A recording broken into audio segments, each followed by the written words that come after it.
Ça fait des jours que ça dure, des producteurs agricoles au Québec et un peu partout. Ils sont allés, d'ailleurs, on vous en parlait la semaine dernière, devant la colline parlementaire à Ottawa pour manifester leur inquiétude. Eh bien, c'est arrivé. Les 12 pays de cette zone pacifique ont bel et bien signé un nouvel accord de libre-échange qui prendra, je le souligne, mais c'est quand même un détail important, qui prendra un certain nombre d'années à se mettre en place. Il faut d'abord que chaque pays entérine, fasse voter cet accord-là. On a invité René Vézina, vous le connaissez, chroniqueur radio économique bien connu. Vous êtes d'ailleurs le matin chez nous maintenant, René Vézina. Bonsoir à vous. On va écouter un extrait du représentant des producteurs laitiers du Québec, mais avant, j'ai une petite question pour vous. Allez.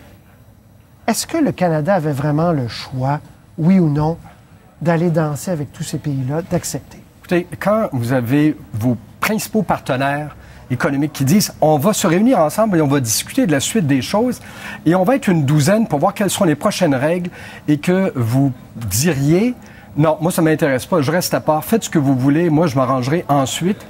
Bien, par la suite, il va y avoir des relations qui vont s'être établies. Et là, si vous levez la main en disant « Ah, bien, dans le fond, j'aurais voulu y être », ça pourrait être un peu tard. Dans les faits, le Canada n'avait simplement pas le choix. Très bien. Mais on va parler des gagnants et des perdants après.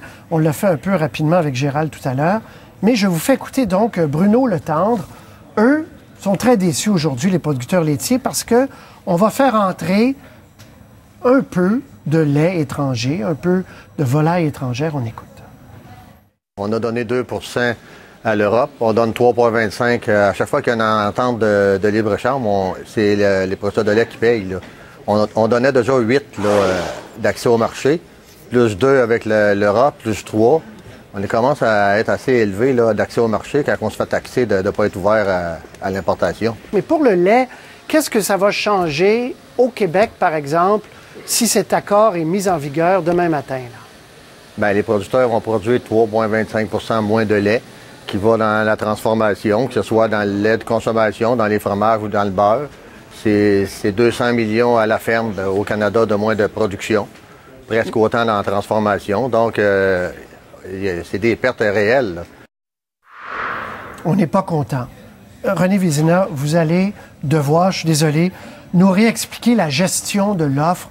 On protège au maximum ces trois productions-là, les œufs, la volaille et le lait. Contrôle de la production, contrôle des prix et contrôle de l'origine des produits qui nous sont servis. Donc, il y a comme un mur de Chine autour de manière à stabiliser, nous dit-on, les prix, mais c'est aussi pour préserver le statut des producteurs. Ça n'existe plus ailleurs dans le monde. Et en passant, si je peux faire quand même un commentaire, le problème le plus important des producteurs de lait du Québec actuellement, c'est pas le 3,25 qui va entrer sur le marché. C'est le vieillissement de la population. Les fermes laitières diminuent rapidement. On a vraiment perdu beaucoup, parce qu'une population vieillissante consomme moins de produits laitiers. Et donc, ça, déjà, c'est un problème majeur. Maintenant, ils vont avoir le nouveau, qu'ils vont avoir cette petite brèche de produits venus d'ailleurs. Mais actuellement, un producteur du Vermont, par exemple, qui veut exporter son lait au Québec... Il le peut, mais il y a des tarifs douaniers tellement élevés. Très élevés. Que, comme vous dites, ça crée un mur. Ça crée un mur et en fait, c'est infranchissable. Là, on crée cette petite brèche et d'ailleurs, là, il y a quand même une inquiétude légitime. On dit à partir du moment où vous avez cette petite fissure, est-ce qu'elle va finir par s'élargir? En passant, c'est quand même 300 millions de dollars par année à peu près, là. C'est 4,3 milliards sur 15 ans que le gouvernement fédéral va verser en compensation pour les revenus qui pourraient être moindres. Ça, c'est important. Donc, il y aura du lait qui vient d'ailleurs un peu, peut-être un peu de volaille, peut-être un peu d'œufs. Poulet, dindon, des œufs. Est-ce que le prix d'un litre de lait, qui est très cher au Québec, va baisser? On paie notre lait plus cher. Ça m'étonnerait que ça baisse vraiment. Il pourrait y avoir un peu de compétition. Par ailleurs, et c'est pour ça que le président de l'UPA, M. Marcel Groslot, lui, pardonnez-moi le jeu de mots, il marche sur des œufs actuellement, parce que pour ceux qui en perdent et qui voient venir une concurrence, il y a quand même beaucoup de production, je pense aux producteurs de porc, qui visent le marché asiatique. Imaginez, si le Canada n'avait pas fait partie de cet accord, on laissait carrément les Américains foncer dans le jeu de quilles par eux-mêmes. Le marché japonais. Le marché japonais et en passant, l'Indonésie et la Chine ne font pas partie de cette discussion. Mais tôt ou tard, ils vont devoir embarquer. Donc, c'est immense le potentiel. Là, ça devient une question d'efficacité. Qui est en mesure de produire à un coût abordable et avec la réputation que nos producteurs ont, d'assurer la sécurité de ces approvisionnements, qu'on ne serve pas n'importe quel produit avec des normes qui soient plus basses qu'ailleurs. Donc, si on fait la balance des avantages et des inconvénients, vous êtes d'avis que c'est un accord qui était d'abord incontournable pour le Canada. Il fallait qu'on y soit. On ne pouvait pas y être, et c'est toujours une question de compromis. Et on ne parle que de l'agriculture, mais vous parlez aux gens dans le domaine de l'aéronautique. On sait à quel point c'est important. Dans la région de Montréal, je voyais un communiqué émis par CAE avec ses simulateurs de vol. 93% de sa production est exportée. Là, on vient de lui offrir encore sur une plateforme la possibilité d'investir ses marchés dans le domaine de la métallurgie, des produits forestiers.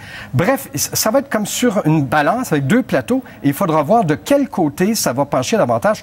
Moi, je pense qu'à terme, Canada est un pays exportateur, on n'avait pas le choix d'y aller. Donc, sur une échelle de 1 à 10 par rapport à l'ALENA à l'époque, c'est aussi important, c'est plus important? Beaucoup plus important, c'est 40%. L'ALENA, c'était déjà important. D'ailleurs, l'ALENA demeure avec les États-Unis et le Mexique. Mais là, c'est vraiment l'ensemble de l'Asie qui s'ouvre tranquillement, à commencer par le Japon, qui est un de nos partenaires et avec qui on voulait aller davantage. C'est le Vietnam, qui est une économie émergente.